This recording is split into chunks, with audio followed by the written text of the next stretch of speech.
नमस्कार दोस्तों, सभी का स्वागत है। आज ये सभी साथी, वैसे तो अगर हम बात करें राजस्थान पुलिस कांस्टेबल के सिलेबस में है महिला एवं बालकों से संबंधित योजनाएं। लेकिन ऐसा कोई एग्जाम नहीं पूरे राजस्थान में जहां पर महिला और बालकों से संबंधित योजनाओं के प्रश्न न पूछे जाते हो।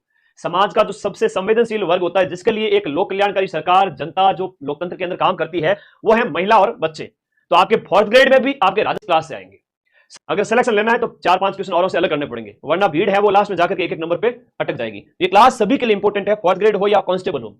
कांस्टेबल में तो अलग से मेंशन किया गया है, बाकी सभी के लिए इंपॉर्टेंट है। स्टार्ट करेंगे यहाँ पर नवीनतम अपडेट डाटा के साथ। महिला और बाल बात करेंगे सीधा एक-एक योजना के ऊपर, वुमेन एंड चाइल्ड डेवलपमेंट योजना। सबसे पहली योजना है आपका, मेन पॉइंट पे फोकस करूंगा क्योंकि कांस्टेबल वालों का कल पेपर है, इस वजह से महिला एवं बच्चों हेतु राज्य सरकार की योजनाएं। सबसे इंपॉर्टेंट योजना जो मोस्ट इंपॉर्टेंट है, याद कर लीजिएगा, वो योजना है आपकी लाडो प्रोत्साहन योजना। अब इसका पहले नाम तो राजश्री योजना चलता था, लेकिन अभी इसका जो नाम है वो बदल करके लाडो प्रोत्साहन योजना हो गया है, और 1 अगस्त 2024 से। तो पहले राजश्री योजना थी, वर्तमान में जब गवर्नमेंट चेंज होती है, जब भी पार्टी की, कांग्रेस बीजेपी इनका चलता रहता है, तो ये राजश्री योजना थी पहले, और अब ये आपके क्या होगी, लाडो प्रोत्साहन योजना 1 अगस्त 2024 से आपकी स्टार्ट होती है। बेटी के जन्म पर शर्त यह है कि बेटी होनी चाहिए, और बेटी के जन्म पर हम आपको 1.5 लाख रुपए देंगे। क्या बात करें सर, बेटी के जन्म पर। तो बच्चियों के जो जन्म है वो आपके उस रेट को बढ़ाने के लिए ये स्टार्ट की गई है। 1.5 लाख रुपए मिलते हैं बेटी के जन्म पर, ध्यान रखिएगा। और बालिका के जन्म के प्रति एक सकारात्मक दृष्टिकोण। आप सभी को पता है कि 50 साल लगे तब जाकर के ये धीरे धीरे सिनेरियो चेंज हो रहा है कि बेटी का जन्म हो पा रहा है, वरना गांव देहात में तो ये स्थिति है। ऐसे ऐसे तरीके थे जिसमें बच्ची जन्म हुई नहीं हुई, ऐसी ऐसी किंवदंतियां, ऐसी ऐसी कहानियां सुनने को मिलती है। अफीम का घूंट दे दिया या कुछ ऐसा खिला दिया पिला दिया, बच्ची को पैदा होती मार दिया जाता था। ऐसे ऐसे जघन्य अपराध इस दुष्ट मनुष्य के द्वारा किए जाते थे। तो ये हकीकत है, आप समझो इस बात को। इसको बढ़ावा देने के लिए अब चीजें हैं वो चेंज की गई। ऐसे कई कई हथकंडे। अच्छा, पीसीपीएनडीटी एक्ट लाया गया। कौन सा एक्ट लाया गया? पीसीपीएनडीटी एक्ट लाया गया 1990 के दशक में। Prenatal and diagnostic test जिसे कहते हैं। आप पता नहीं लगा सकते कि गर्भ में बेटी है या बेटा है। अगर ये आप पता लगाने की कोशिश करेंगे तो जो संस्थान है वो जिसने ये चेकअप किया वो और जो माता पिता उनको जेल होगी इसमें, ठीक है। तो ये भी पीसीपीएनडीटी एक्ट इसके लिए लाया गया है, pre diagnostic and natal test 1994। तो दशक जो 90 का, उसमें याद रखिएगा। पात्रता यह है कि आपके बालिका का जन्म है वो सरकारी और जननी सुरक्षा योजना के तहत स्वीकृत हॉस्पिटल में होना चाहिए। ये आपकी शर्त है कि गवर्नमेंट हॉस्पिटल में या जननी सुरक्षा योजना के तहत उसका जन्म हुआ हो, मां राजस्थान की मूल निवासी हो तो ही उसे उसका लाभ मिलेगा। और लाभ है वो बालिका 21 साल की होने तक, और ग्रेजुएशन पूरी होना शर्त है साथ में, ग्रेजुएशन प्लस 21 दोनों शर्तें साथ में है। तो 7 किस्तों में 1.5 लाख रुपए मिलेंगे। और 8 मार्च 2025 को अभी नवीनतम अपडेट ये आया कि 1.5 लाख जो है वो की गई।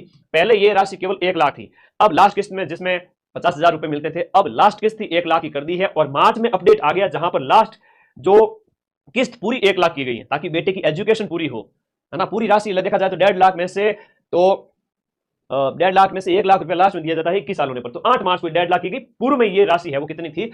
केवल 1 लाख रुपए थी। अब इससे बढ़ा दिया गया है, बेटी के जन्म पर 1.5 लाख रुपए, ग्रेजुएशन प्लस 21 साल। अब देखो इसमें ये मैंने सारे नवीनतम अपडेट लिख दिया, इसके अंदर थोड़ा ध्यान रखिएगा।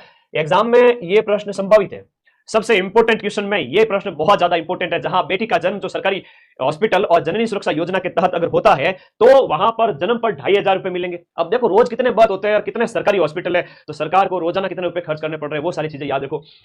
अब सेकंड जो किस्त है वो है आपकी 25 रुपए की। तो बेटी का जब टीकाकरण पूरा हो जाए तो टीकाकरण पूरे होने पर 25 रुपए मिलेंगे। तीसरी किस्त में 4,000 रुपए मिलेंगे। जब बेटी है वो आपके स्कूल जाना स्टार्ट करेगी तब उसे 4,000 रुपए दिए जाएंगे माता पिता को। फिर चौथी किस्त के रूप में 5,000 रुपए मिलेंगे जब वो 5वीं कक्षा पास करके 6ठी के अंदर आ जाएगी उस समय।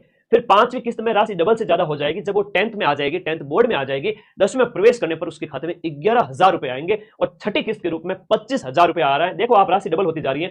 25,000 रुपए 12th में प्रवेश पर। और 7वीं और लास्ट किस्त जो कि सबसे इंपॉर्टेंट है, यहां पर बच्चे की एजुकेशन पूरी हो रही है, 1 लाख रुपए आएंगे आपके पास, आपको दिए जाएंगे सरकार के द्वारा, जब उसकी ग्रेजुएशन हो जानी चाहिए और एज 21 हो जानी चाहिए, उससे पहले नहीं मिलेंगे। अब कहीं होता है ना, आजकल के बच्चे तो है ना, ये 20 साल 19 साल में ग्रेजुएशन कर देते हैं, तो थोड़ा वेट करना पड़ेगा 2 साल तक आपको वो किस्त लेने के लिए। तो इस प्रकार से जन्म, टीकाकरण, पहली कक्षा में प्रवेश, 6ठी 10वीं 12वीं, पहली 6ठी 10वीं 12वीं, ये जो है ना, ये तो एजुकेशन से संबंधित है। ये किस्त नंबर जो आपकी, देखो इसको, किस्त नंबर आपकी 3 से लेकर के आपकी लास्ट तक, ये सब आपके किस है? एजुकेशन। पहली 6ठी 10वीं 12वीं, 1 6 10 12, 1 6 10 12, और ग्रेजुएशन। राशि 4 5 11 25 1 लाख, 4 5 11 25 1 लाख, 4 5 25 1 लाख। ओके, तो इस प्रकार से आप लोगों को याद रखना है। लास्ट किस्त है वो आपकी 1 लाख रुपए है। ओके।